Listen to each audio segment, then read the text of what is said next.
নমস্কার বন্ধুরা, তৃষ্ণার রান্নাঘরে আপনাদের সকলকে স্বাগত জানাই। আশা করি আমার সকল দর্শক বন্ধুরা ভালো আছেন।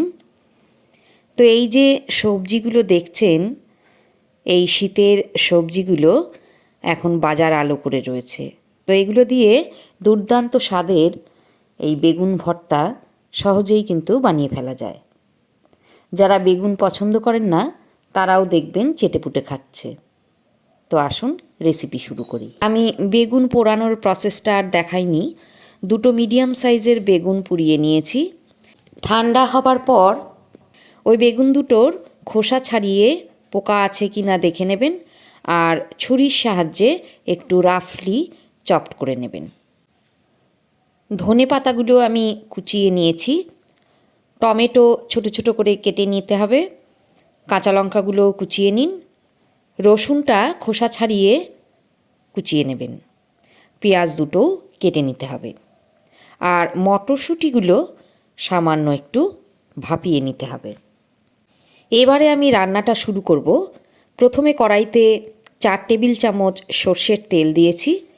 তেল গরম হয়ে গেছে, এর মধ্যে দিলাম একটা শুকনো লঙ্কা আর একটা তেজপাতা, আর 1 চামচ গোটা জিরে ফোড়নে দিয়ে দিলাম।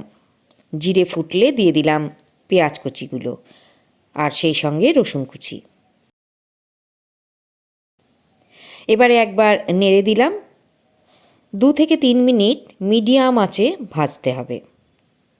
পেঁয়াজ রসুনের কাঁচা গন্ধ চলে গেলে দিয়ে দিলাম কাঁচা লঙ্কা কুচি আর টমেটো।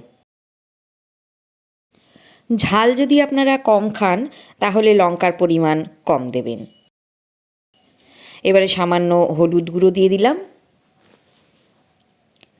এরপর আবারও খুন্তির সাহায্যে নেড়ে দিন। যতক্ষণ না টমেটো না গলে যায় ততক্ষণ ভাজতে হবে। দেখুন 2 মিনিট ভাজা হলে টমেটো বেশ গলে গেছে।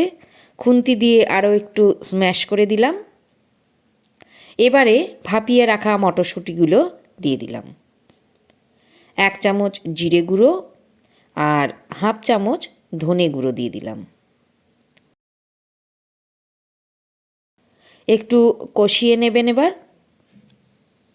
নেড়ে দেওয়ার ফাঁকে ফাঁকে টমেটোগুলো স্ম্যাশ করে দিন। স্বাদ মতো লবণ দিয়ে দিলাম। আরও একটু কষিয়ে নিতে হবে।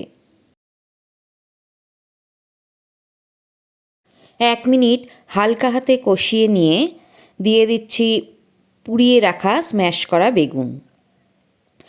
বেগুন দেওয়ার পর খুব বেশিক্ষণ আর রান্না হবে না। শেষে হাফ চামচ গরম মশলা ছড়িয়ে দিন আর ধনে পাতাগুলো ছড়িয়ে দিয়ে ভালো করে মিশিয়ে নিতে হবে। দেখুন তৈরি হয়ে গেল বেগুন ভর্তা। সকালের জলখাবারে গরম গরম রুটির সাথে একদম পারফেক্ট দোসর। গরম গরম ভাতের সঙ্গেও কিন্তু বেশ লাগে খেতে।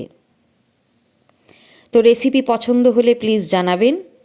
শীতের হালকা রোদে পিঠ দিয়ে বেগুন ভর্তা খান। আর আমার চ্যানেলে যদি নতুন এসে থাকেন তাহলে বলবো চ্যানেলটা সাবস্ক্রাইব করার জন্য। সকলে আমার পাশে থাকবেন, অনুরোধ রইল। সবাই ভালো থাকবেন। আমি আবার আসবো অন্য কোনো রেসিপি নিয়ে। তো আজকের মতো এখানেই শেষ করছি।